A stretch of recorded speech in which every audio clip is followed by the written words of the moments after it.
Hello student, welcome to my channel Sarvan lecturer. जितने भी student 16 फरवरी को क्लास 10 हिंदी का पेपर देने वाले हैं, आज का ये वीडियो लास्ट तक जरूर देखना। ये है हिंदी का एक वायरल पेपर और यही पेपर आप लोगों को 16 फरवरी को हिंदी का पेपर देखने को मिलेगा। यही पेपर आप लोगों का आएगा 16 फरवरी हिंदी के पेपर का। ठीक है, तो आज के इस वीडियो को लास्ट तक जरूर देखना और ये पेपर आप लोग जरूर सॉल्व करके जाना, क्योंकि यही पेपर आप लोगों को हिंदी का पेपर देखने को मिलेगा 16 फरवरी को यूपी बोर्ड एग्जाम में। ठीक है, तो हिंदी कक्षा 10, ठीक है, कक्षा 10 का हिंदी का एक वायरल पेपर है। आपका पूर्णांक रहेगा 70 नंबर का और आपके पास समय रहेगा 3 घंटे 15 मिनट का। ठीक है, 15 मिनट को आपको इस प्रश्न पत्र को पढ़ना है, 3 घंटे इस प्रश्न पत्र को सॉल्व करना है। तो अब आप लोग देखो, नोट आप लोगों का है पहला, प्रारंभ के 15 मिनट पश्चाती को प्रश्न पत्र पढ़ने के लिए है। प्रश्न पत्र 2 खंड आ और बा में विभाजित है। खंड आ 20 अंक का बहुविकल्पीय होगा जिसका आंसर ओएमआर शीट पर देना है, और खंड बा जो होगा 50 अंक का वर्णनात्मक प्रश्न होगा। प्रत्येक प्रश्न के सम्मुख उनके अंक निर्धारित है। ठीक है, थोड़ा सा आप लोग निर्देश जरूर पढ़ लेना, नोट जरूर पढ़ लेना। अब हमारा आता है सबसे पहले आपके बोर्ड एग्जाम में आएंगे बहुविकल्पीय प्रश्न जो एक एक नंबर का होगा। ठीक है, तो खंड आ में सारे 20 नंबर का ऑब्जेक्टिव क्वेश्चंस हैं और इसमें जितने भी क्वेश्चंस है वायरल पेपर है वो एमसीक्यू यानी कि वेरी इंपॉर्टेंट है, जल्दी से तैयार कर लेना। ठीक है, देखो निम्नलिखित कथनों में से कोई एक कथन सत्य उसे पहचान कर लिखिए। पहला, शुक्ल युग की कलावधि है, शुक्ल युग की कलावधि है। ऑप्शन नंबर फर्स्ट है 1850 ईस्वी से 1900 ईस्वी तक, एंड खा वाला ऑप्शन है 1900 ईस्वी से 1920 तक, गा है 1919 से 1938 तक, एंड घा है 1938 से 1947 तक। तो बच्चों जो शुक्ल युग की कला अवधि है वो कब से कब तक है?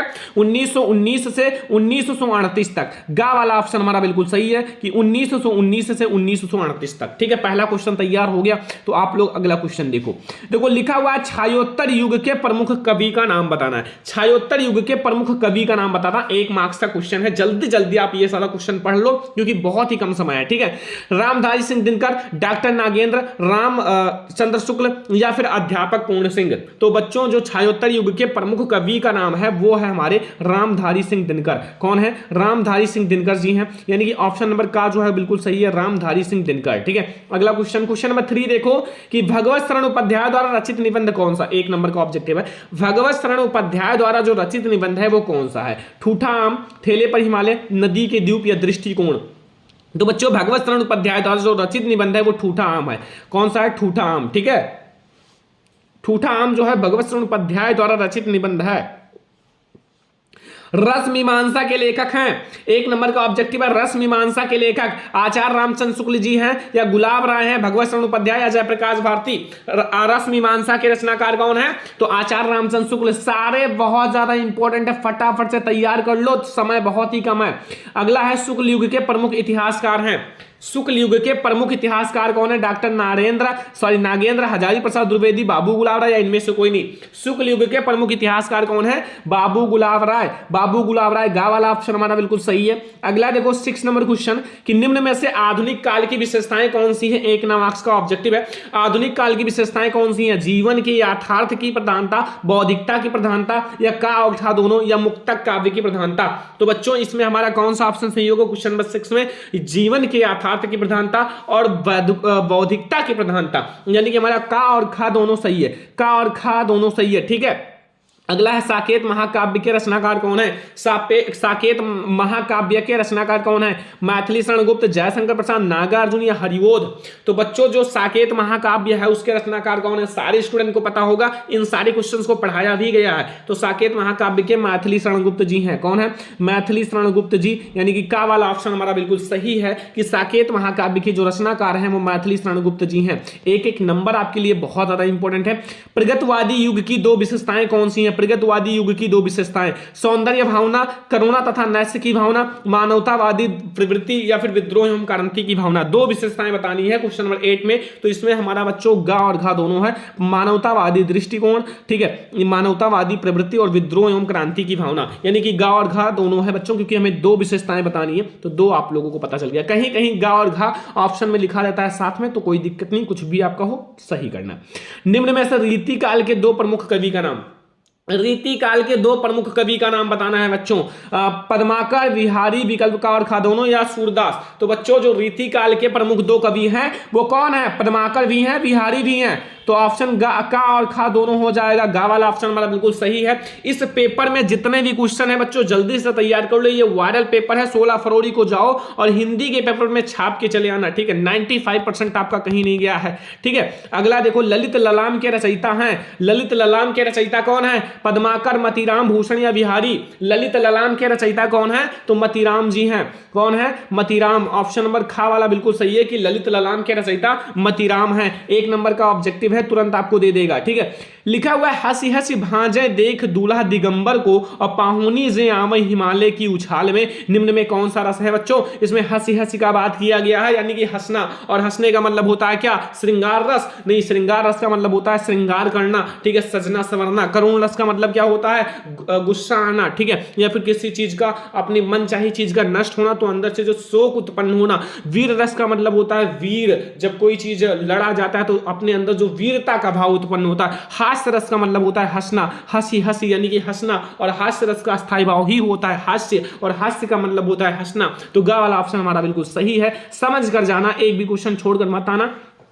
हरिमुख मनहु मयंक में कौन सा अलंकार है बच्चों? हरिमुख मनहु मयंक, इसमें मनहु जो है वो उत्प्रेक्षावाचक शब्द है। क्या है? उत्प्रेक्षावाचक शब्द है। तो बच्चा इसमें क्या होगा? उत्प्रेक्षा अलंकार होगा। का वाला ऑप्शन बिल्कुल सही है, कोई दिक्कत नहीं, 1 नंबर आपको तुरंत मिल जाएगा, ठीक है। अगला देखो, इसमें लिखा हुआ है, लिख कर लोहित लेख डूब गया दिनमणि और वयम सिंधु सखी देख तारक बूंद बूंद दे रहा है। निम्न में आपको यह बताना है कि पहले और तीसरे चरण में कितनी मात्राएं हैं। पहले और तीसरे चरण में फटाफट से आप गिन सकते हो।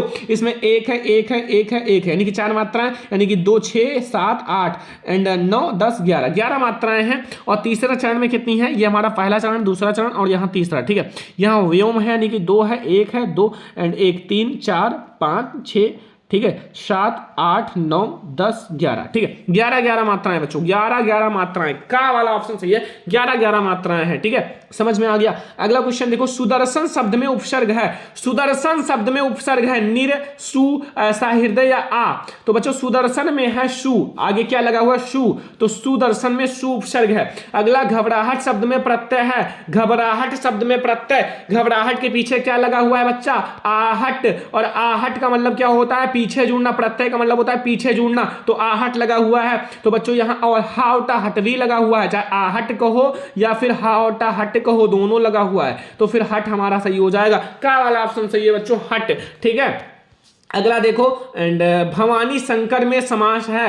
भवानी शंकर में कौन सा समास है? तत्पुरुष समास या गा वाला है बहुब्रीहि समास, खा वाला द्विगु समास, द्वंद्व समास। बच्चों याद रखना, आपके सिलेबस में 2 ही समास है, द्वंद्व एंड द्विगु समास। तो इसमें हमारा भवानी शंकर में कौन सा समास है? भवानी और शंकर यानी कि द्वंद्व समास है, द्वंद्व समास, ठीक है, द्वंद्व समास। क्वेश्चन नंबर 16 समझ में आ गया। क्वेश्चन नंबर 17 देखो, कलम यानी कि कमल एंड राजीव एंड जलज आदि कहलाते हैं। विलोम, उपसर्ग, पर्यायवाची या फिर हमारा प्रत्यय। तो बच्चों एक ही चीज का जब कई नाम हो 1, 2, 3 तो फिर वो हमारा क्या कहलाता है? विलोम मतलब उल्टा होता है, उपसर्ग मतलब आगे जुड़ना, प्रत्यय मतलब पीछे जुड़ना, पर्यायवाची जो होता है वो एक ही चीज का जब कई नाम होता है वो पर्यायवाची होता है, ठीक है।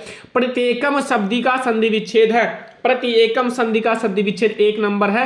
प्रतिधन एका, प्रतिधन एकम, प्रत्येक धनमा एंड प्रत्येकम। तो बच्चों प्रत्येकम का संधि विच्छेद होगा प्रतिधन एकम। खा वाला ऑप्शन बिल्कुल सही है बच्चों, प्रति एकम, ठीक है। अगला क्वेश्चन आ जाओ, मधुसा रूप है मधु शब्द का। मधुसा रूप है मधु शब्द का, तो तृतीय विभक्ति बहुवचन होगा या पंचमी विभक्ति बहुवचन या सप्तमी विभक्ति बहुवचन या द्वितीय विभक्ति एकवचन। तो बच्चों इसका आंसर आप लोग कमेंट बॉक्स में बताना, ठीक है। इसका आंसर कमेंट बॉक्स में बताना, आप लोग देख लेना, ठीक है। बहुत ज्यादा आसान है, मधु का अगर याद है तो आप लोग बता दोगे, मैं देखता हूं कितने बच्चे ने पढ़ रखा है। अगर ये नहीं आता तो पेपर 2-3 दिन बाद है, कैसे करोगे, ठीक है। जल्दी से कमेंट बॉक्स में बताओ, और तो मैं आप लोगों को सोल्यूशन बता ही दे रहा हूं। देखो हसेहू है हस धातु का, कौन सा है? विधलिंग लकार प्रथम पुरुष बहुवचन, लंग लकार प्रथम पुरुष बहुवचन, लोट लकार उत्तम पुरुष बहुवचन या लट लकार मध्यम पुरुष एकवचन। तो ये है विधलिंग लकार प्रथम पुरुष बहुवचन। 20 नंबर नंबर का ऑब्जेक्टिव आएगा और 20 में से मैंने 20 एमसीक्यू करा दिया। अब आप लोग ये वायरल पेपर है, जल्दी से 20 का 20 तैयार कर लो और आप लोग जाओ 26 फरवरी को पेपर में छाप देना, हिंदी में यही आएगा। तो ये हमारा हो गया सबसे पहले बहुविकल्पीय प्रश्न। ठीक है, बहुविकल्पीय प्रश्न आपका बिल्कुल कंप्लीट हो गया ना। अब कोई सा भी दिक्कत नहीं है ऑब्जेक्टिव क्वेश्चंस में। ठीक है, अब हम लोग देखेंगे जो अगला आप लोगों का क्वेश्चन है। अब बच्चों हमारा स्टार्ट होता है खंडबा। कौन सा स्टार्ट होता है? खंडबा। अब खंडबा में क्या है बच्चों? खंडबा में देखो ध्यान से, इसमें हमारे 50 मार्क्स होंगे वर्णनात्मक प्रश्न। क्या होंगे? वर्णनात्मक प्रश्न। तो 20 ऑब्जेक्टिव है, 21 से देखो निम्नलिखित गद्यांशों में से किसी एक का आप लोगों को नीचे दिए गए का उत्तर देना है। 3 यानी कि 6 नंबर का रहेगा, 3 प्रश्न रहेगा, 6 मार्क्स आपका फिक्स हो जाएगा। 6 मार्क्स अभी आप लोगों का फिक्स हो जाएगा। 6 नंबर का गद्यांश आता है। देखो यहां लिखा हुआ है, दूसरी बात जो इस संबंध में विचारणीय है कि वह यह है कि संस्कृति अथवा सामूहिक चेतना ही हमारे देश का प्राण है। इसी नैतिक चेतना के सूत्र से हमारे नगर और ग्राम, हमारे प्रदेश और संप्रदाय, हमारे विभिन्न वर्ग और जातियां जो है आपस में बंधी हुई हैं। जहां उनमें और सब तरह की विभिन्नताएं हैं, वहां उन सब में यह एकता है। इसी बात को ठीक तरह से पहचान लेने से बापू ने जन साधारण को बुद्धिजीवों के नेतृत्व में क्रांति करने के लिए तत्पर करने के लिए इसी नैतिक चेतना का सहारा लिया था।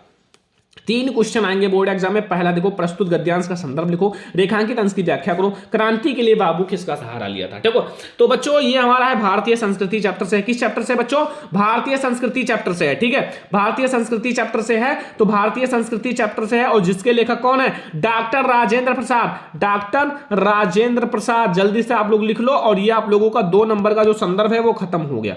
ठीक है, 2 नंबर का संदर्भ जो आता है वो आप लोगों का हो गया, क्योंकि इसमें मैंने आपको पाठ का नाम और लेखक का नाम दोनों बता दिया। पाठ का नाम लिख देना बच्चों भारतीय संस्कृति, लेखक का नाम लिख देना डॉक्टर राजेंद्र प्रसाद। रेखांकित अंश की व्याख्या करने के लिए 2 से 3 बार पढ़ लेना। मैं कह रहा हूं 100% आपको आ जाएगा। अगर ना आए ना, आपको समझ में ना आए कि क्या लिखे फिर भी, तो फिर आप लोग एक काम करना, यही वाला आप लेना और इसी को थोड़ा सा बढ़ा चढ़ाकर, जितना अंडरलाइन है, मान लो आपका कितनी लाइन में है, 1 लाइन 2 लाइन 3 लाइन 4 लाइन। ठीक है, 4 लाइन में तो इसको आपको बढ़ा चढ़ाकर 7 लाइन में लिख देना। एग्जामिनर का बाप भी नहीं नंबर काट पाएगा। ठीक है, थोड़ा बढ़ा चढ़ाकर 7 लाइन में लिख देना। अगर आपका 5 लाइन है तो इसको 8 लाइन में, 10 लाइन में लिख देना कि आप लोग ये जो है 8 से 7 लाइन में लिख देना, आपका फुल नंबर देगा। ठीक है, और राइटिंग मेन है। ठीक है, तो ध्यान रखना। अगला देखो, एक क्वेश्चन का आंसर दे देना आपका अच्छा से 3 से यानी कि 3 यानी कि 6 नंबर आपको मिल जाएगा, 2 नंबर मिल जाएगा।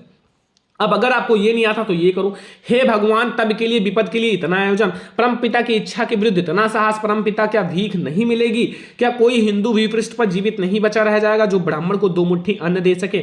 यह असंभव है, फेर दीजिए पिताजी, मैं कांप रही हूं, उनकी चमक आंखों को अंधा बना रही है। बच्चों ये अंडरलाइन कितना छोटा है, इतना भी आपका अंडरलाइन छोटा सा आ जाता है। ठीक है, तो यहां आप लोग देखो, सबसे पहले इसका गद्यांश का संदर्भ लिखना है। ये हमारा बच्चों ममता चैप्टर से है और जिसके लेखक हैं जयशंकर प्रसाद जी। कौन है? जयशंकर प्रसाद जी। ठीक है, तो ममता चैप्टर से है जिसके लेखक जयशंकर प्रसाद जी हैं। रेखांकित अंश की व्याख्या करना है। रेखांकित अंश की व्याख्या यहां से यहां तक है बस। और गद्यांश में किस कार्य को ईश्वर के विरुद्ध बताया गया। ठीक है, तो इनके पिताजी जो सोने का थाल ले रहे थे और उसी चीज को ममता ने ईश्वर के विरुद्ध बताया है। ठीक है, बस आप दोनों में से कोई एक करके आना, 6 नंबर मिल जाएगा। अब आपको करना है, आपको पढ़ना है और मैंने आपको बता दिया भाई। अब आपको मैंने संदर्भ भी बता दिया, पाठ का नाम, लेखक का नाम, रेखांकित अंश की व्याख्या करने के लिए 2 से 3 बार पढ़ना। ना समझ में आए तो आप लोग छोड़कर मत आना, लिख कर आना। ठीक है, उसी में से और आपको एक क्वेश्चन का आंसर यानी कि 6 नंबर गद्यांश का पक्का हो गया।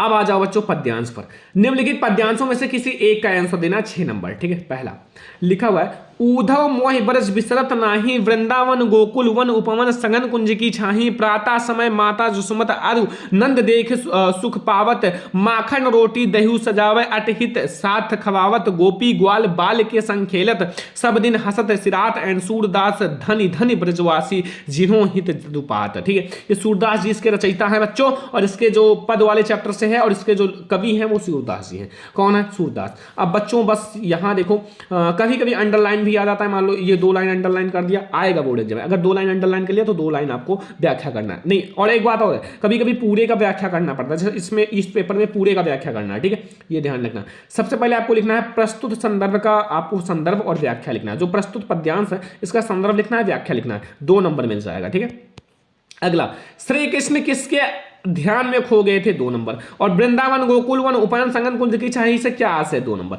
इन 3 क्वेश्चन का आंसर दोगे तो आपको 2 नंबर मिलेगा, 2 2 2 यानी कि 6 नंबर मिलेगा। ठीक है, ऐसे ही अगर आपको वो नहीं आता तो ये वाला कर देना। देखो यहां क्या है, सेना नायक राणा के रण देख देख कर चाह भरे, मेवाड़ सिपाही लड़ते थे दूनों तूनों एंड उत्साह भरे, क्षण मार दिया कर कोड़ों से, रण किया उतर कर घोड़ों से, और राणा रण कौशल दिखा दिखा। ठीक है, अब देखो यहाँ प्रस्तुत संदर्भ आपको लिखना है, प्रस्तुत पद्यांश का संदर्भ लिखना है, व्याख्या लिखना है, काव्य सुंदर। ठीक है, आपको 2 नंबर मिलेगा।